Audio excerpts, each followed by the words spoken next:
vəhşi itdən özünüzü qorumaq üçün qulaqlarını masaj eləmək kifayətdir. Tələbəm qulaqlarını itin masaj eləyəcək və görəcəksiniz ki, bu halda heç bir şəkildə it aqressiya göstərmir. Düzdür, tələbəmiz təcrübəsizdir, amma biz professional olaraq ilk yardımı üzərimizdə gəzirik və bu yaxınlarda mənim itlər haqqında psixologiya və özünüzü itlərdən müdafiə kitabım çıxacaq. Aqressiv itin qabağına yeməyi götürmək üçün taxta ilə yeməyi vurmaq lazım. İt elə biləcək onun düşməni taxtadır və cumacaq taxtanı dalacaq.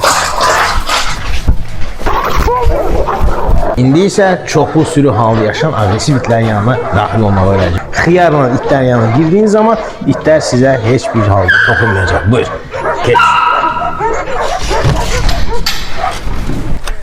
Bakı şəhərində bu aylarda havalar yağışlı olur və qəbir qazmaq üçün torpaq da yumuşaq olur.